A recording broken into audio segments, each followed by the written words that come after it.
Hey guys, and welcome to Introduction to Leadership and Quality. My name is Dr. Angie Jones, and yes, I am from the South, and I have a really significant accent, so hopefully that will keep you guys engaged and like to hear me talk. Anyway, let's move into what we're going to be doing, the competencies for the LP1. This learning plan is going to address the following learning objectives to help you master the competency. We're going to describe certain functions of D2L, which is our classroom, which will help you navigate through and kind of learn how to find things. You're going to create a plan for successful student performance. You're going to identify master's expectations. You're going to explain different processes and principles used in being a successful student. You're going to evaluate student success stories and devise strategies for overcoming challenges. So, I am super excited to be teaching leadership again. This is one of my favorite subjects. Leadership and organizational behavior has to be my favorite topics. And a lot of the reason is I do it every day. I am a leader in my organization, and I will show you some things that I use here a little bit later on because that's what our seminar assessment is going to be. So I wanted to kind of start off with what leadership is not. Leadership has absolutely nothing to do with seniority or one's position in the hierarchy of a company. Too many people talk about companies' leadership referring to the senior most executives in the organization, and they are just that, senior execs. Leadership doesn't automatically happen when you reach a certain pay grade. Leadership also has nothing to do with title, similar to the point above. Just because you have a title doesn't automatically make you a leader. Leadership also has nothing to do with personal attributes. You say the word leader, and most people think of dominating, take charge, strong. We often think of icons from history like General Patton or President Lincoln, but leadership isn't an adjective. We don't need extroverted, charismatic traits to practice leadership, and those with charisma don't automatically lead. Leadership also isn't management. Guys, this is a big one. Leadership and management are not the same thing. Good management is needed. Managers need to plan, measure, monitor, coordinate, solve, hire, and fire, and so many other things. Managers manage things. Leaders lead people. And I got this from the Forbes.com site. Forbes is a really good tool for you guys to use. You can use it in citing sources through your papers and writings and stuff. So it's considered a scholarly source. So, in this same article, we've got some examples of what leadership is in the eyes of some in the respective field of leadership. Peter Drucker is a name you're going to hear a lot, especially if you go into any kind of leadership classes, organizational behaviors. So, Peter Drucker says the only definition of a leader is someone who has followers. Really? I mean, absolutely not. Drucker is brilliant, but his definition of a leader is just entirely too simple. Warren Bennis, leadership is the capacity to translate vision into a reality. So every spring you have a vision for a garden, and with lots of work, carrots and tomatoes become a reality. Does that make you a leader? No, of course not. Again, this definition is a little too simple too. And everybody's heard the name Bill Gates. As we look ahead into the next century, leaders will be those who empower others. This definition includes others, and empowerment is a good thing. But to what end? I've seen many empowered others in my life, and honestly, in my own life, from riding hooligans to Google workers who are misaligned with the rest of the company, they find themselves unemployed.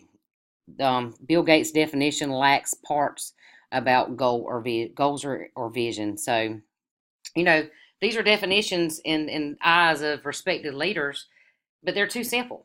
And as you go through this class, you will learn more and more about what it takes to be a leader. And as even in me, in my field, I have been a leader for a long time, but I tend to learn things every day, and I learn things from my team. So those are just some little things that I wanted to give you. So now we're going to go into what's expected in this LP1. So this is what you're going to need, and this comes directly from your classroom, guys. I just want to go over it with you. You need to read and review. You need to read the following articles in regards to being successful as online students. And, of course, you can go to it and click that link. It's hosted by the usnews.com. You need to review APA format. Purdue OWL, again, you can go click on that. NAU Online Library, APA style. So you need to read pages 169 through 172, citation with quotations in the APA manual. And guys, please remember this. The APA manual is a reference. It's to be used similar as a dictionary. It's not something that you can sit down and read cover to cover and then you have it all. You will keep referring back to that manual as you have questions. So you're also going to complete the does goal settings fit your management style assessment on 217. You're going to score the results and reflect on how goal setting fits your personal management style. This should help you set goals for your participation in this and other graduate courses, as well as your personal life. And I need for you guys to look at the participation policy and discussion board section of the expectations document for a detailed explanation of the feedback requirement. Most of the time, if we have one discussion, I'll require an initial post and 4 replies. In this one, we're going to have 2 discussions, so you're going to need two initial posts, and I would say 4 replies in each. And all your replies can't be on the same day. So one discussion will be 1 week, the second discussion will be the second week. And that's your attendance, and that's how you get, your attendance points. So activities and assignments, you're going to view the LP1 seminar and complete the assessment, which is what you're doing now. You're viewing the seminar. I'm going to give you this assessment later. You're going to participate in discussion 1-1 on introduction. Some of you have already done that. You're going to participate in discussion 1-2, the scavenger hunt. This is for orientation. This is going to help you navigate in your classroom. You're going to complete the LP1 assignment, student success and leadership. So discussion. Use the introduction discussion thread to get to know your classmates, which is discussion 1-1. It's your introduction. Begin a post by describing at least one educational goal. Be sure it's a SMART goal. Next, you're going to identify one thing you hope to learn in this course. And finally, time management is a challenge for many students. Time management is actually a challenge for me too. It is also the most common reason students struggle in graduate school. So provide at least one time management strategy that you plan to implement while in graduate school. If you know of any websites or apps you find helpful, please share it with the rest of your classmates. All right, discussion 1-2 is going to be your scavenger hunt. So you need to watch the following videos. Watch walkthrough, using the content map, discussions, uploading an assignment, and avoiding plagiarism with Turnitin. Then you're going to read the expectations document in your MT6255 classroom under course information. Once you have finished viewing the videos and reading the expectations document, complete the scavenger hunt document. It is a document. You can click on the link. And then you're going to upload your completed assignment as the Word document to discussion 1-2 thread. You're going to please reply to at least 4 peers after you posted your scavenger hunt. And there again, that talks about discussions. 1 initial post, 4 replies is what we call them. And the replies cannot be all on the same day, guys. All right, so your LP1 assignment leadership. This assignment will assess competency, develop knowledge of students' expectations to become a successful master's students. So basically, you're going to consider those who are commonly considered strong leaders. They could come from politics, military, academia, sports, wherever you consider strong leadership, pretty much. Don't confuse a good person with a strong leader. The two things are not necessarily the same.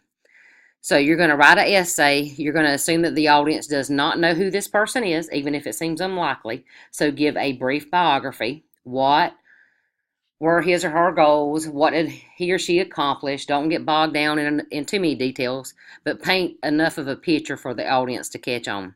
Provide at least 3 leadership skills that the leader has demonstrated and provide examples on how they used them to affect a particular goal.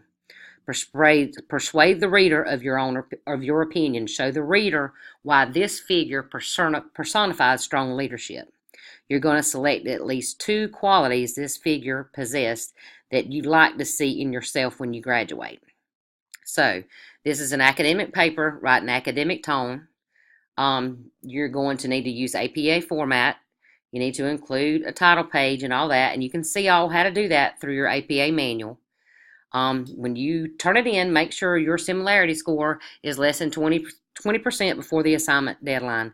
This assignment is worth 75 points and should be uploaded to the LP1 Assignment Leadership Dropbox. So, for the LP1 Seminar Assessment, You're going to write a short evaluation assessment on the leadership YouTube video that's located right here, but I'm also going to post it on the message board as well. So all you have to do is click on it. And I actually use this video in my leadership trainings. Every week I sit down with all my supervisors, which there's about 10 of them, and we have trainings with leadership and team building, and then they pass it on to the people that are underneath them. So we are really big on leadership and training. So I think you'll find this video interesting. I usually find videos that are 10 minutes or less, so it won't be long. So on this evaluation and assessment,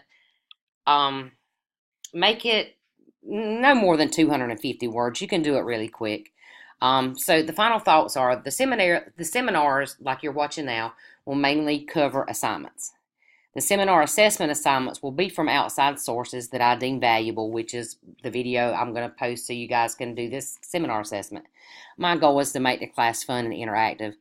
And guys, please send me an email anytime you have questions. Don't wait till the 12th hour that something's due to send me an email. I actually have my class email forwarded to my Gmail account, so I get it on my phone immediately. So you might see my replies come from a Gmail and copied to my classroom email, and that's just so I can answer pretty quick. Unless I'm asleep, you guys are going to get an answer.